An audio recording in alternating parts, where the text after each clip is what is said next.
Nous sommes sur l'une des routes les plus dangereuses du monde, la M56. Un enfer, été comme hiver. En été, il y a plein de poussière, on ne voit rien, même pas les voitures arrêtées sur le bas-côté. Cela provoque de nombreux accidents. Une route en terre de 1200 km qui relie Neroun-Gri à Yakoutsk, une ville isolée en pleine Sibérie. Construite sous Staline, il y fait tellement froid jusqu'à moins 65 degrés que le goudron ne tient pas. Alors le gouvernement a fait déverser des milliers de tonnes de pierres qui provoquent de terribles vibrations. Une force destructrice qui épuise les hommes et casse leurs monstres d'acier.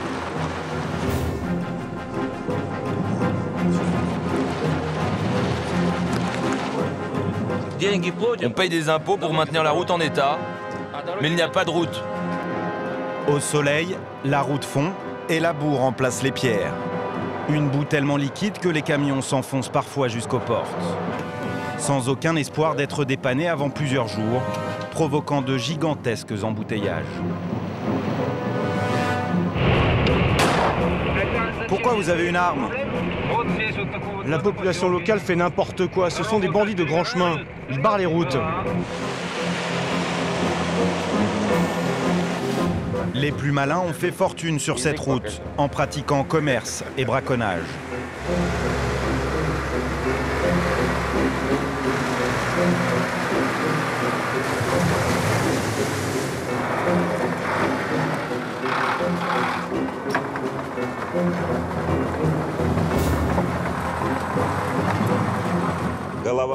L'ours rampait vers moi, puis il s'est mis à courir. Il volait presque tellement il allait vite.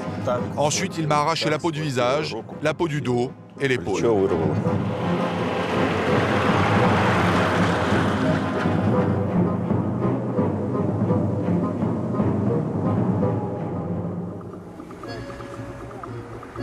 Sous le regard de Lénine, la grande ville minière russe de Neroun-Gri s'éveille doucement. Dernier rayon de soleil avant l'arrivée des grands froids. Neroun-Gri, c'est le bout du monde, le terminus de tous les transsibériens avant les grandes terres gelées du Nord. À la gare centrale, on charge une marchandise ici très convoitée. De la bière, des millions de litres de bière. Car ici, on en boit encore plus que de la vodka. Igor, 42 ans, ancien militaire en Afghanistan, vérifie que son chargement est bien arrimé. Il va prendre l'une des routes les plus dangereuses du monde. Et sa marchandise n'est même pas assurée. Ça vous arrive de casser les bouteilles de bière? Bien sûr que ça arrive. Et s'il y a de la casse, c'est moi qui rembourse.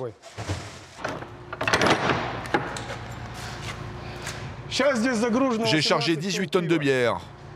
Et j'ai à peine 72 heures pour les livrer, sans rien casser sur cette route impossible. Allez, salut les gars, à la bonne heure. Bon allez mon petit, tu vas pas me trahir, hein. Que tout se passe bien. C'est ok. En route pour Yakoutsk. Dans son vieux camion japonais, acheté d'occasion, Igor se met à prier. Mon Dieu, faites en sorte que tout aille bien. Igor doit parcourir les 1200 km en 3 jours, seul dans l'immensité de la forêt sibérienne.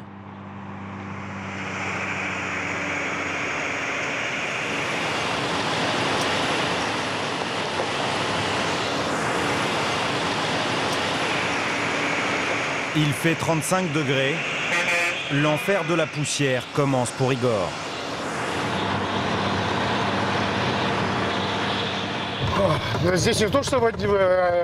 Ce qui me fait le plus peur, c'est la poussière. C'est terrible. On ne voit rien, même pas les voitures arrêtées sur le bas-côté. Il faut faire vraiment attention. Il y a plein d'accidents à cause de la poussière.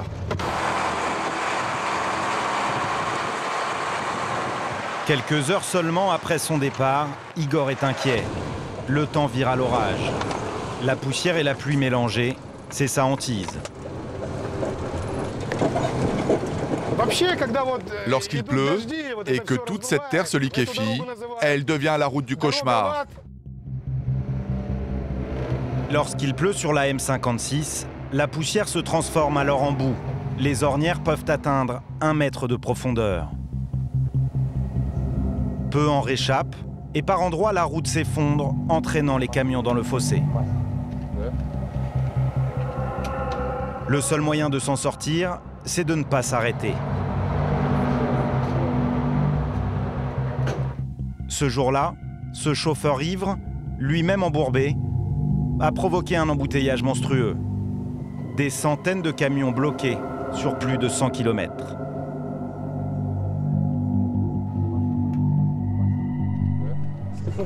Ici, c'est la route de l'enfer et de la vie. La vie, parce que l'on ravitaille les villes du Nord en marchandises. Et l'enfer, parce que l'on conduit la peur au ventre. On craint toujours de se renverser et de perdre la cargaison. Igor est maintenant obligé de rouler lentement, à 40 km/h. L'état de cette route fait scandale en Russie. Des travaux titanesques ont pourtant commencé depuis quelques mois. Un chantier d'1 milliard d'euros pour la rendre praticable toute l'année. Pour cela, il faut la surélever de 6 mètres sur plus de 1000 km afin d'éviter les inondations printanières dévastatrices. Des centaines de travailleurs sont embauchés pour des tout petits salaires. On les appelle les dorojniks, des cantonniers saisonniers.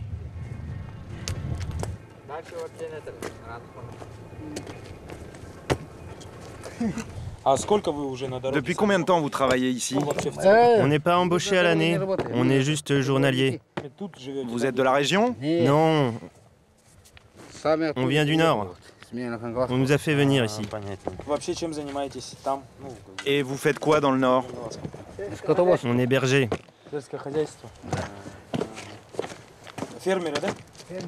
On est éleveur de rennes. Les cantonniers livrés à eux-mêmes doivent se débrouiller seuls pour trouver de la nourriture. Alors ils chassent tous les animaux qui s'approchent de la route. Ici, tous les hommes possèdent un fusil. Celui-là est un Saiga, version civile de la tristement célèbre Kalachnikov. Quand il n'y a pas de gibier, on s'amuse comme on peut.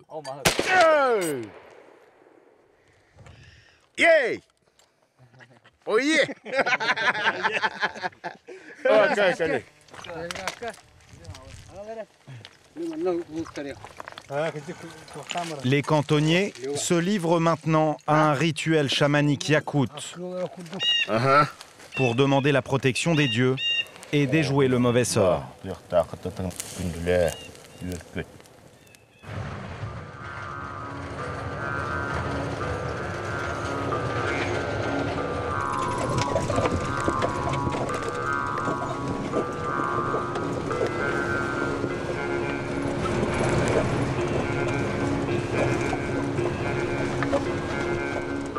Les milliers de mètres cubes de pierre qui servent à refaire la route ont été mal concassés. Conséquence, elles déchirent les pneus des camions. Igor en change une vingtaine par mois.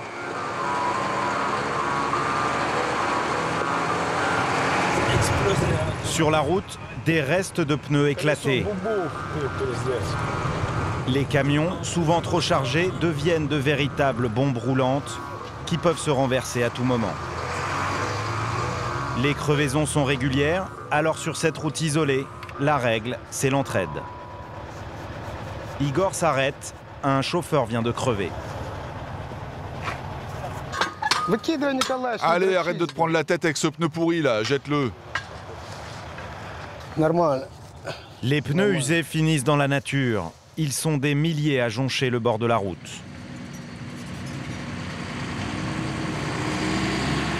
Mais il n'y a pas que les pneus qui souffrent, les camions aussi subissent les effets de la route en pierre.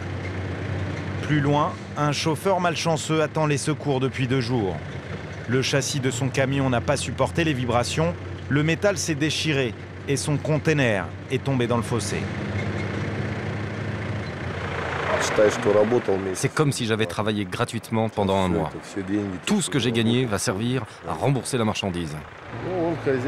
C'est la règle ici. Les patrons font tous ça. Igor connaît bien ces problèmes d'usure liés aux vibrations. Régulièrement, il fait inspecter son camion dans l'un des rares garages de fortune qui longent la route. Et effectivement, le garagiste détecte un problème. Tiens, regarde. Tu as 2 fissures ici. 2. Igor fait vérifier entièrement son camion. Alors, t'as trouvé des fissures? Oui, il y en a pas mal. Tiens, regarde. Regarde les dégâts que provoque la route. La remorque est déchirée de partout. Tout explose là, regarde, tous les rivets sautent. On a dû réparer partout là. Tiens, regarde, ça aussi, ça s'en va. Il n'y a rien qui tient avec les vibrations. Le garage est aussi une station-service, mais bizarrement, personne ne s'y arrête. Et pour cause, le gasoil y est 3 fois plus cher qu'à Moscou. Si l'on veut de l'essence pas chère, il faut aller à quelques centaines de mètres de la station-service. À l'abri des regards, des chauffeurs fonctionnaires d'État se livrent à un drôle de trafic. Ils revendent leur essence à moitié prix aux autres camionneurs. Le salaire que me verse l'État comme chauffeur est une misère. 295 €. C'est pourquoi je suis obligé de faire ça. Alors tu siphonnes de l'essence de ton camion pour la revendre? Oui, je la revends au noir pour arrondir mes fins de mois. Mais si tu me filmes, on va me virer tout de suite de mon boulot. Je fais juste ça pour mettre du beurre dans les épinards. En s'arrêtant au garage, Igor a perdu du temps. Pour rattraper son retard, il va rouler de nuit. Mais il est superstitieux, et sur cette route, il y a d'effrayantes histoires de fantômes. Les ruines des goulags bordent la route. À l'époque, Staline a sacrifié des millions de prisonniers, morts de froid et d'épuisement.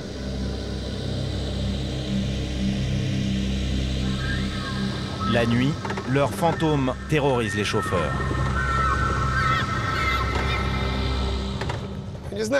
Les fantômes, on commence à les voir quand on est très fatigué. Dans cet état, on peut même voir les poteaux traverser la route en courant. Moi, une fois, j'ai vu une pierre qui s'est transformée en tortue.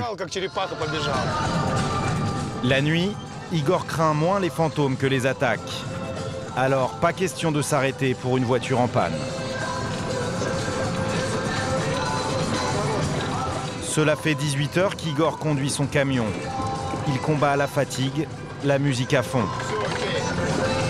Mais ce sont les vibrations de la route qui finissent par l'achever.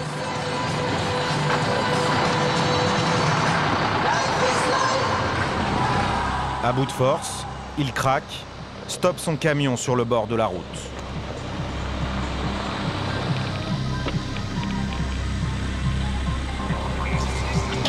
Sans s'en rendre compte, Igor s'est arrêté auprès de tombes de voyageurs accidentés, enterrés sur place.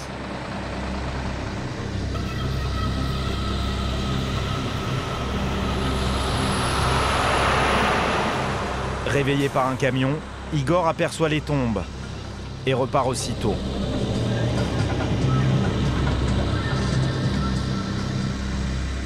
Il rejoint un autre groupe de camionneurs pour bivouaquer et passer la nuit en lieu sûr.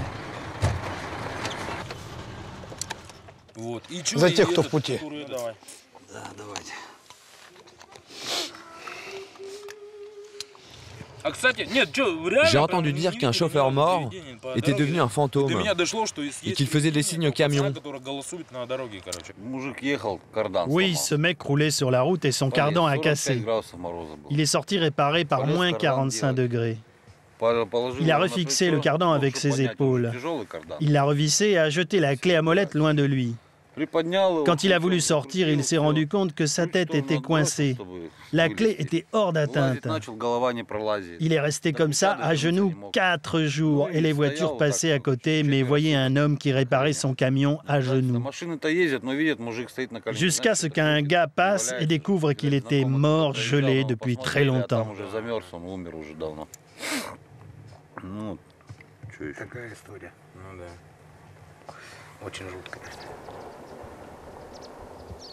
Les chauffeurs ont dormi au bord d'une carrière.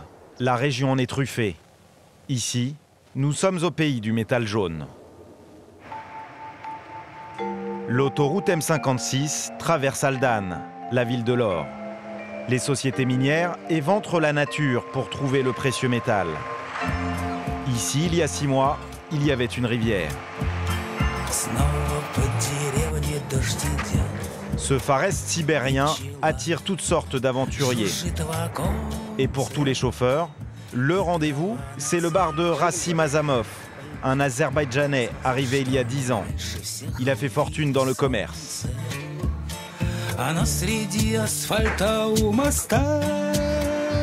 Quand on est riche ici, on aime le montrer.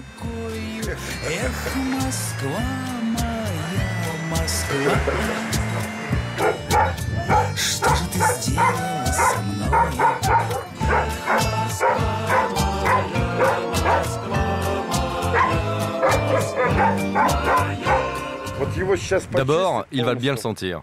Ensuite, il va enlever le papier et le manger.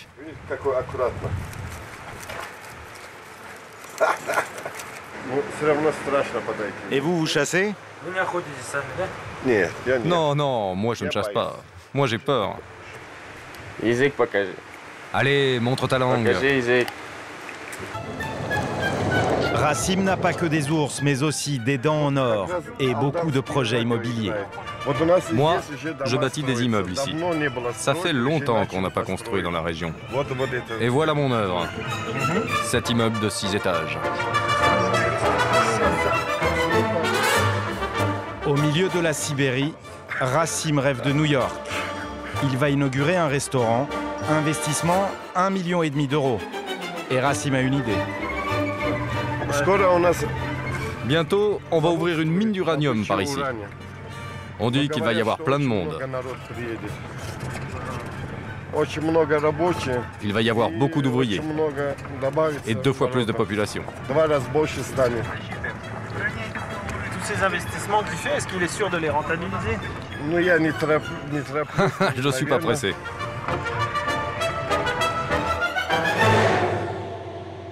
À 2 pas de là, l'or ne fait pas la fortune de tout le monde. À Aldan, les femmes de cantonniers ou de routiers vivent dans des conditions autrement plus difficiles, comme Lena et Nadia.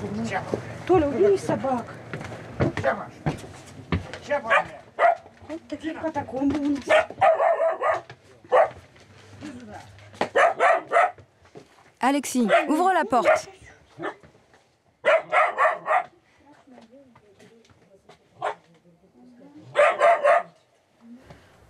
J'attends un enfant, alors je suis allée voir le maire plusieurs fois et j'ai demandé un nouveau logement. J'ai jamais eu de réponse. Qu'est-ce que vous voulez que je fasse? Je ne vais pas aller vivre dans la nature. Au moins là, j'ai un toit au-dessus de ma tête.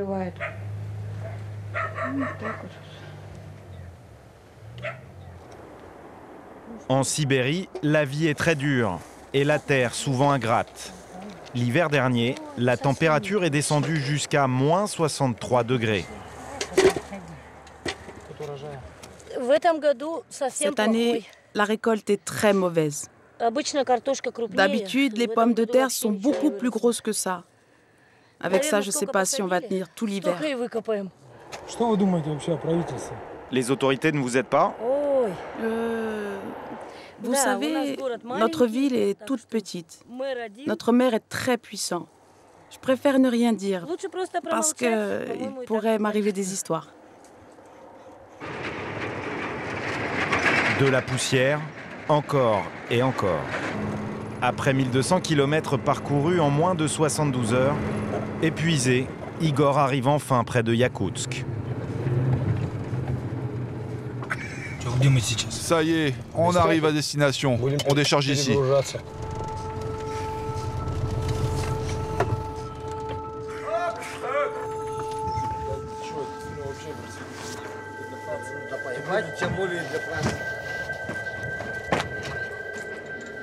Mission réussie pour Igor. Les bières sont intactes, mais elles n'ont pas fini leur voyage.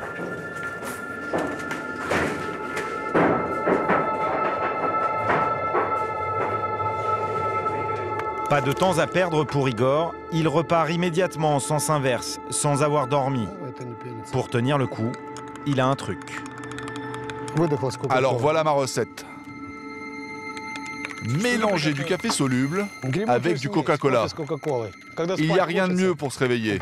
J'en prends pour ne pas dormir. La cargaison de bière va continuer son chemin vers le nord-est de la Sibérie sur une route encore pire que la M56, la Kolyma, en direction de Khandega. Alexis Chabanov dirige une société de transport. S'il prend le risque de foncer à 120 km/h sur cette route glissante, c'est qu'il doit remettre le chargement à l'un de ses camionneurs avant que celui-ci ne parte pour les montagnes du Grand Nord. La route est une patinoire de près de 400 km. Ces marais-là sont très dangereux. Si tu tombes là-dedans, c'en est fini pour toi. Pourquoi? Parce qu'il y a des sables mouvants. Alexis redoute cependant la traversée du village de Chouchapka, le village de la boue. La radio locale y diffuse un tube qui cartonne, car ici on rêve de bitume et de belles voitures. À la sortie de la ville, des camionneurs sont enlisés dans la gadoue.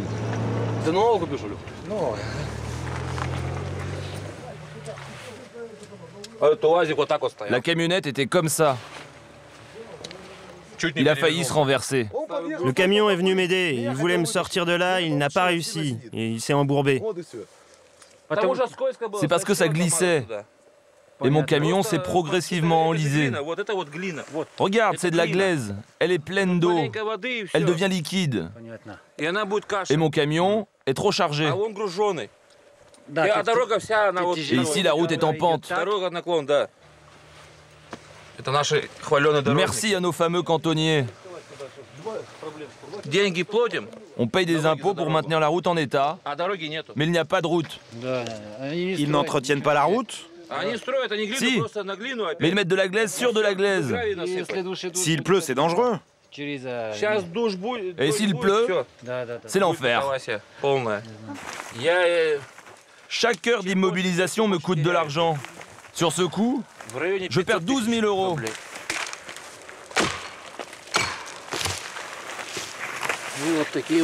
Allez, on va ramasser quelques branches. En Sibérie, les chauffeurs sont propriétaires de leurs camions. Ils sont responsables de leur chargement et paient des indemnités de retard lorsqu'ils n'arrivent pas le jour J. Voilà, comme ça il y aura plus d'appui. Je mets des branches pour que les roues ne glissent pas davantage quand le camion sera tracté.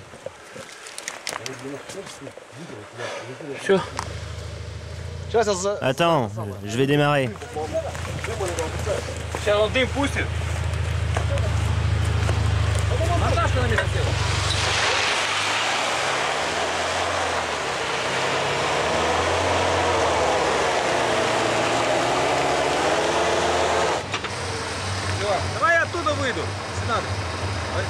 Non, ça ne marche pas, c'est trop glissant. Il y a trop de boue. Va falloir attendre la grue. Combien de temps? Ah, au moins 2 jours. Nous sommes les martyrs de nos routes. Allez, salut les gars.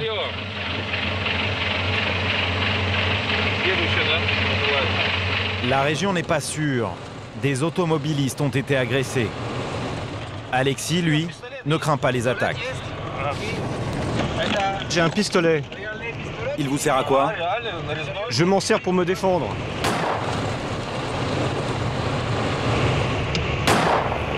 Ça vous arrive d'avoir des ennuis? Bien sûr que cela arrive. La population locale fait n'importe quoi. Ce sont des bandits de grand chemin. Ils barrent les routes. Sérieusement? Oui, ça arrive, on a des problèmes ici. Surtout quand ils boivent. On vous a déjà menacé? Bien sûr, et pas qu'une seule fois.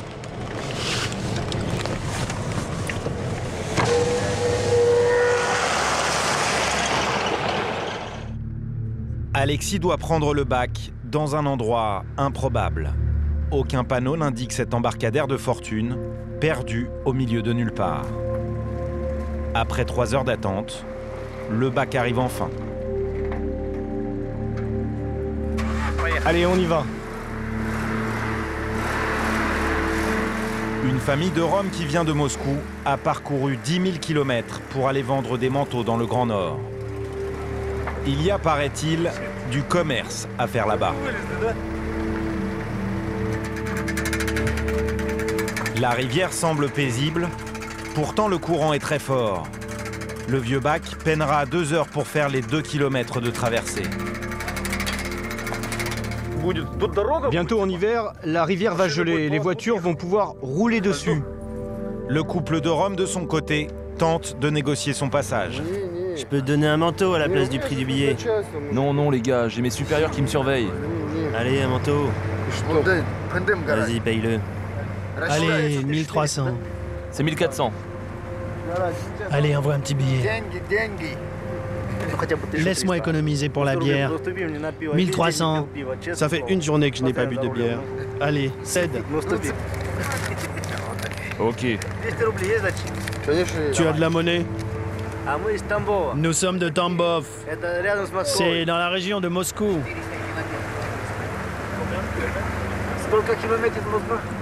C'est à 400 km de Moscou. On vend des vêtements. Est-ce que tu veux que je te vende un manteau en peau retournée?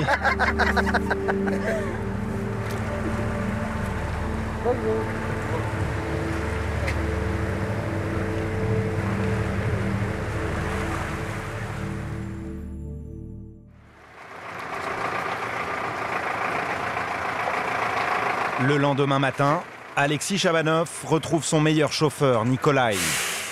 C'est le seul à accepter de charger des marchandises pour Topolin, un village situé dans les montagnes du peuple évène. Une route sans pont, 300 km de boue, de montagne et de neige.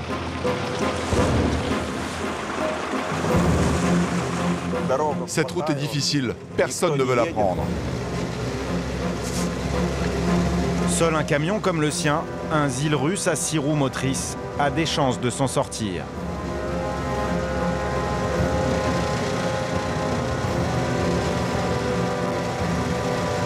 Cette route est abandonnée depuis la fin de la perestroïka.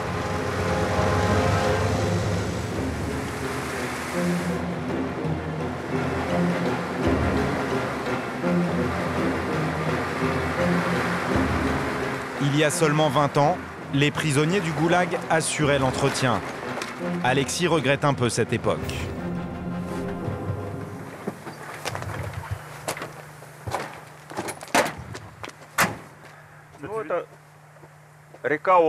Voilà le pont de la rivière Oulach.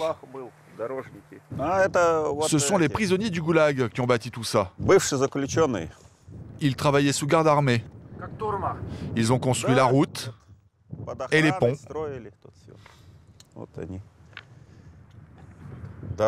Et je peux vous dire une chose. Si Staline était toujours vivant, on aurait construit la route jusqu'à l'océan Arctique.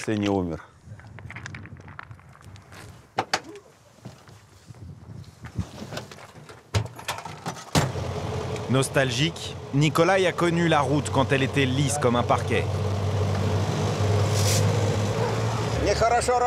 Si la route n'était pas parfaitement plane, que le camion sursautait sur un trou, on fusillait à la Kalachnikov toute la brigade qu'il avait bâtie.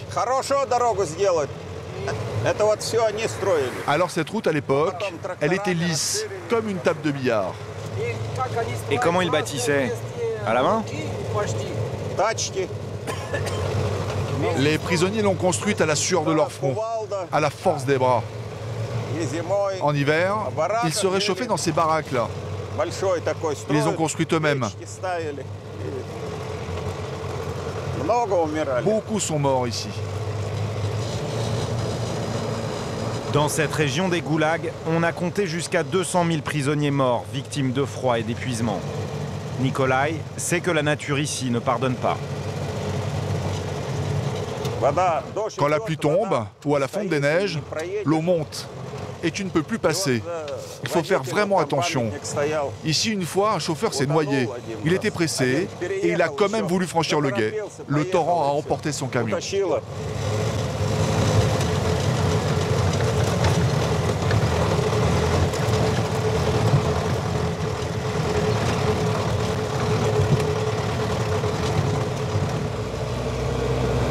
On a posé une stèle ici à la mémoire d'un chauffeur. Il est mort noyé dans les sables mouvants. Seule âme qui vive au milieu des bois, le gardien de la cabane des cantonniers.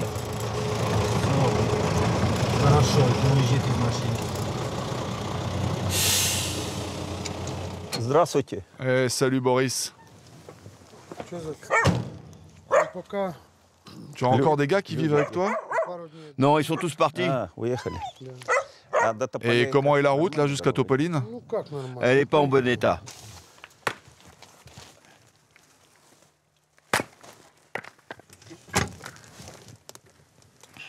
Tu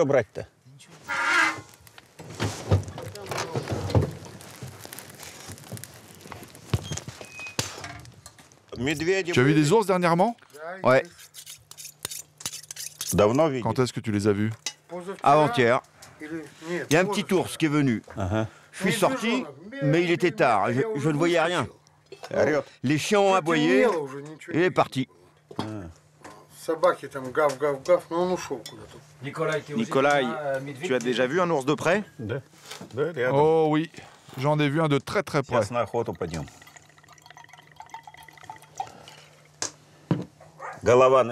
L'ours rampait vers moi, puis il s'est mis à courir. Et là, il volait presque, tellement il allait vite.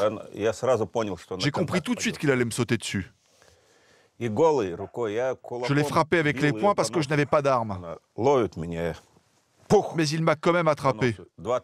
Pourtant, je lui ai tapé dessus de toutes mes forces, je peux vous dire. Ensuite, il m'a arraché la peau du visage, puis la peau du dos. Il m'a mordu à la main et il m'a déboîté l'épaule. Et en plus, il a bien failli me castrer. Mes testicules pendaient par les ligaments. Je ne sais même pas comment j'ai réussi à le mettre en fuite. Après, j'ai rampé 8 km et un copain m'a amené à l'hôpital 200 km plus loin.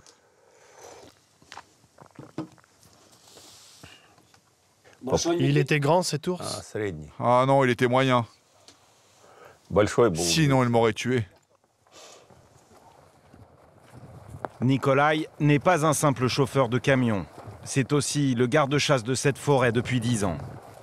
Les bêtes, il les connaît bien. Et pourtant, si l'ours a pu le blesser aussi gravement, c'est qu'il avait commis une grave erreur. Les armes, il ne faut jamais les laisser loin de soi. La distance maximale, c'est 1 mètre ou 2, pas plus. Si tu poses ton fusil ici et que tu veux faire quelque chose là-bas, il faut le reprendre avec toi. Parce que si un ours te surprend, tu n'auras jamais le temps de le récupérer.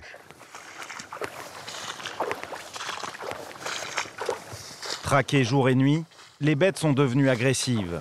Pour Nikolai, les braconniers sont responsables de son accident. Il n'y a pas besoin d'aller bien loin pour retrouver les braconniers. On les connaît tous. Par contre, il faut les aborder avec précaution, attendre qu'ils soient bourrés et revenir le lendemain quand ils ont la gueule de bois. C'est ma manière de les arrêter. Car quand ils sont à jeun, ils sont particulièrement dangereux. Alors pour les arrêter tranquillement, il faut les prendre par surprise. Sinon, tu ne peux pas leur confisquer leurs armes.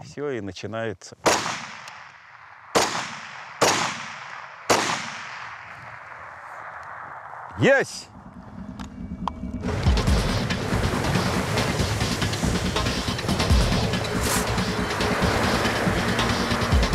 Après 2 heures de patrouille en forêt, Nikolai reprend la route direction Topoline. C'est la dernière montée. Il lui reste maintenant à franchir les routes enneigées des monts vers Koyansk. 50 km de route verglacée.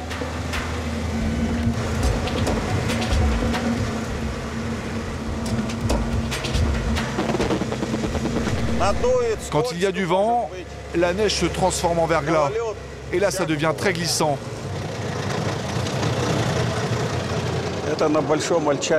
Nous sommes sur le col de Molchan.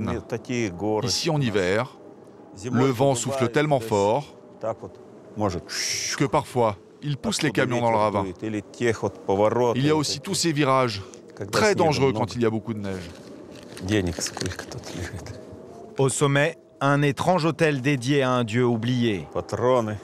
Tous les voyageurs de passage déposent une offrande pour que les dieux veillent sur eux dans la descente.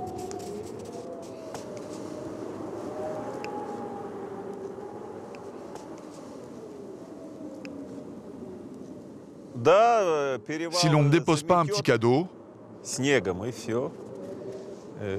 dieux vont faire souffler le blizzard en tornade et toutes les routes vont se couvrir de verglas.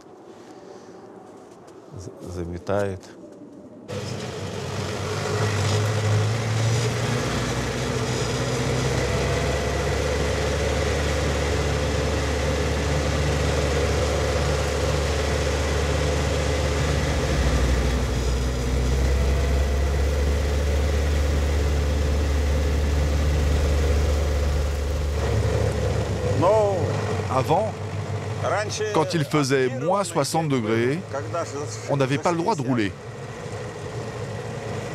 Maintenant, on peut conduire, mais c'est à nos risques et périls, car à cette température, le métal des camions explose et tout lâche.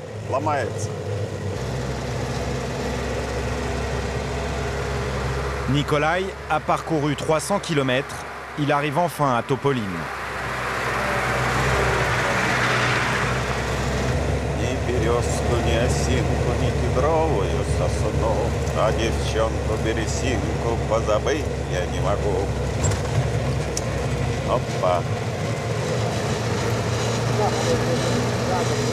Nous sommes en septembre, il fait déjà 0 degré et un vent glacial annonce l'hiver.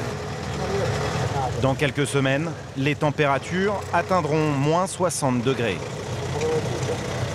Ce village a été construit sous Staline pour sédentariser les Évènes, un peuple de nomades. C'est désormais leur camp de base. Ils le quittent plusieurs mois par an pour partir vers les plateaux du Nord élever leurs troupeaux de rennes. Lorsqu'il arrive à Topoline, Nikolai dort et mange chez son ami Gania. Génial, je suis à mon hôtel. Gania. Salut Gania. Tiens, regarde, je t'ai ramené un pack de bière.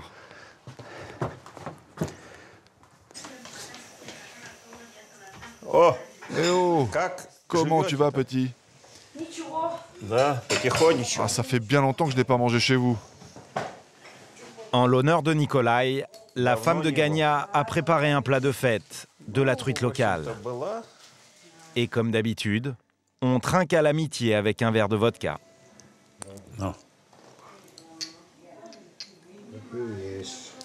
Non. Stop.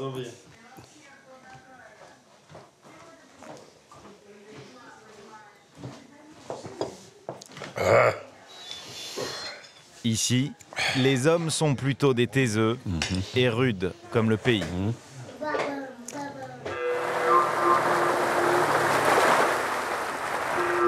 Avant que Nikolai ne parte patrouiller dans la forêt, son ami Gania tient à lui faire un cadeau un peu particulier. Les Évènes ont une caverne d'Ali Baba, leur coffre-fort. Quand tu rentres, fais bien attention de ne pas glisser et tomber. Au sein de la montagne, au creux d'un sol gelé en permanence, les Évènes entreposent leur bien le plus précieux, la viande de renne. La montagne est comme un frigo géant qui conserve la viande à moins 17 degrés, été comme hiver. Des centaines de carcasses, Un trésor de guerre qui permet à la communauté d'avoir toujours de quoi se nourrir. C'est 4 € le kilo.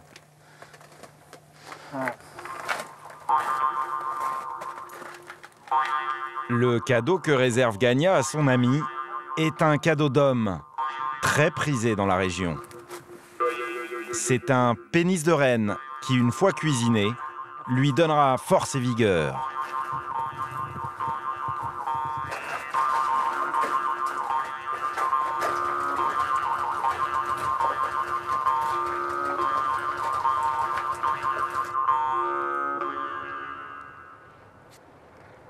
Aujourd'hui, c'est le grand départ pour les éleveurs de rennes.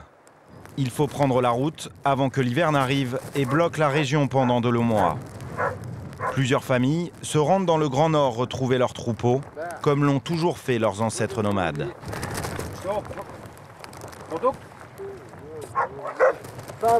Nous sommes prêts à partir.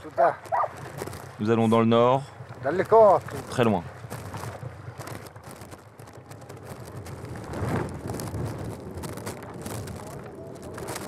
Certains événements sont là-bas depuis des mois. Voilà, ça c'est pour les événements et les géologues du Nord. Ils n'ont pas vu de bière depuis 1 an.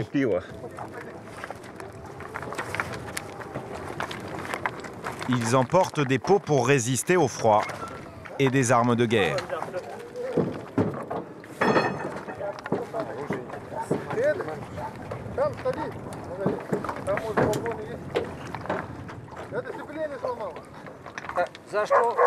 Pourquoi vous emmenez toutes ces armes?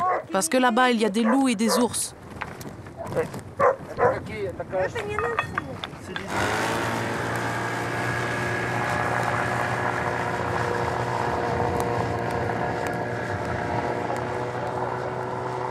Ici, pas de route, alors le seul moyen de transport, c'est cette vieille auto-chenille russe, le Vesdirod. Entendez par là le passe-partout, le seul engin qui permet de circuler dans la région. Soudain, c'est la panne, une chenille s'est déboîtée. Ici, une simple panne peut vite devenir une catastrophe. En cas d'immobilisation, il faudra bivouaquer dehors dans les marais, dans le froid et surtout avec les ours.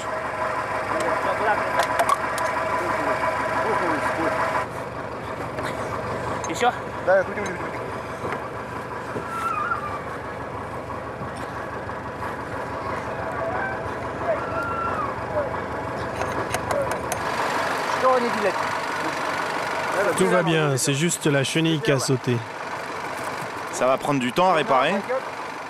Wow, moins d'1 heure.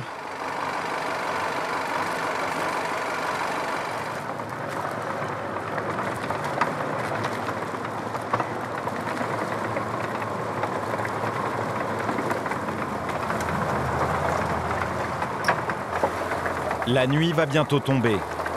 Les événements rejoignent un autre groupe pour faire le voyage. 2 autochenilles, c'est plus sûr en cas d'accident. Un voyage initiatique pour les jeunes événements. Tu as quel âge? 14 ans. Et tu pars aussi dans le nord? Bien sûr. Avant de repartir, on vide la dernière bouteille de vodka à la santé de la liberté et de la nature.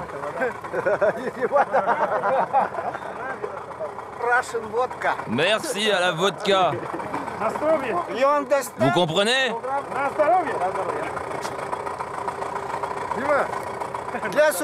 Rien ne se perd. Souvent ivres et lourdement armés, chez les événements, les accidents par balle ne sont pas rares. Dans ces contrées, on a la gâchette plutôt facile. On n'a pas peur. Nous pouvons tuer les ours. Il n'y a pas de problème. J'ai tout ce qu'il me faut.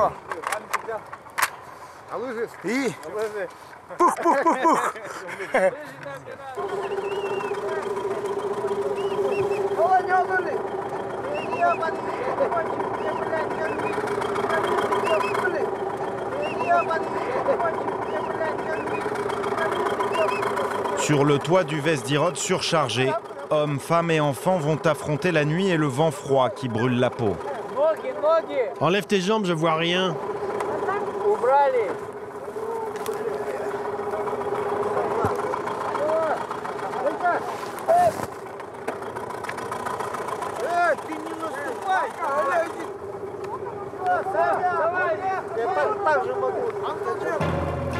Ils vont passer 3 mois avec leur troupeau de rennes par moins 50 degrés.